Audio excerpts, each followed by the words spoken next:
സ്ത്രീത്വത്തെ ഹനിക്കുന്ന വ്യാജ വാർത്തകളും ദൃശ്യങ്ങളും പ്രചരിപ്പിക്കുന്നതിനെതിരെ ഓൺലൈൻ മാധ്യമങ്ങൾ ഉൾപ്പെടെയുള്ള നവമാധ്യമങ്ങൾ നീതി കാട്ടണമെന്ന് വനിതാ കമ്മീഷൻ അംഗം advocate P Kunjayisha Kannur collectorate ഓഡിറ്റോറിയത്തിൽ കമ്മീഷൻ സിറ്റിംഗിന് ശേഷം സംസാരിക്കുകയായിരുന്നു അവർ. പെൺകുട്ടികളെയും സ്ത്രീകളെയും നവമാധ്യമങ്ങളിലൂടെ അപകീർത്തിപ്പെടുത്തുന്ന തരത്തിലുള്ള പരാതികൾ വനിതാ കമ്മീഷന് മുന്നിൽ കൂടി വരികയാണെന്ന് കമ്മീഷൻ അംഗം പറഞ്ഞു. ഇന്ന് കണ്ണൂർ വനിതാ കമ്മീഷൻ്റെ സിറ്റിംഗിൽ ടോട്ടൽ 48 പരാതികളാണ്. അതിൽ 9 പരാതികൾ പരിഹരിച്ചിട്ടുണ്ട്. 7 പരാതി റിപ്പോർട്ടിന് വേണ്ടി ആവശ്യപ്പെട്ടിട്ടുണ്ട്. അടുത്ത അദാലത്തിലേക്ക് 32 പരാതികൾ മാറ്റിവെച്ചിട്ടുണ്ട്. ഇന്ന് പുതുതായിട്ട് 3 പരാതികളാണ് ലഭിച്ചിട്ടുള്ളത്.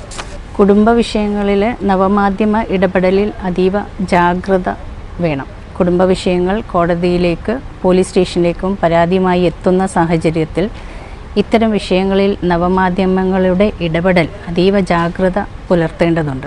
ഒരു സ്ത്രീ ഉന്നയിക്കപ്പെടുന്ന വിഷയങ്ങൾ നിരാകരിക്കുന്നതിന് നിരവധി കാരണങ്ങളും കെട്ടുകഥകളും എതിർപക്ഷം ഉയർത്തിക്കൊണ്ടുവരുന്നു എന്നുള്ളത് സ്വാഭാവികമായിട്ടുള്ള ഒരു കാര്യമാണ്.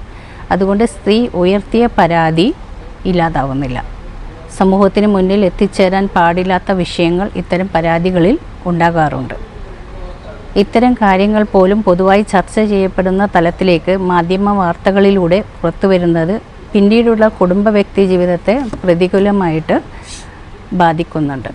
കുടുംബം എന്നത് അച്ഛൻ, അമ്മ, സഹോദരങ്ങൾ, കുട്ടികൾ ഇങ്ങനെ വ്യത്യസ്തമായ തലങ്ങളിലുള്ളവരുടെ ഒരു കൂടിച്ചേരലാണ് എന്നുള്ളതുകൊണ്ടും തെറ്റായ രീതിയിലുള്ള വാർത്തകൾ പൊതുസമൂഹത്തിൽ പ്രചരിക്കുമ്പോൾ പിന്നീടുള്ള ജീവിതത്തിൽ ഇത്തരം വാർത്തകൾ അവരുടെ മാനസികാവസ്ഥയും ജീവിതത്തെയും പ്രതികൂലമായിട്ട് ബാധിക്കുന്നുണ്ട്. കോടതിയിൽ നിലനിൽക്കുന്ന പോലീസ് അന്വേഷിക്കുന്നതുമായിട്ടുള്ള പരാതികളിൽ തെറ്റായ കാര്യങ്ങൾ പ്രചരിപ്പിക്കപ്പെടുമ്പോൾ പിന്നീട് കണ്ടെത്തുന്ന വസ്തുതകൾ, സത്യസന്ധമായ കാര്യങ്ങൾ പൂർണ്ണമായ അർത്ഥത്തിൽ പൊതുസമൂഹത്തിലേക്ക് എത്തിച്ചേരാത്ത ഒരവസ്ഥയും നിലനിൽക്കുന്നുണ്ട്. കമ്മീഷനിൽ വരുന്ന പരാതികൾ എന്ന് പറയുമ്പം സകല മേഖലകളിൽ നിന്നുള്ള പരാതികൾ വരുന്നുണ്ട്.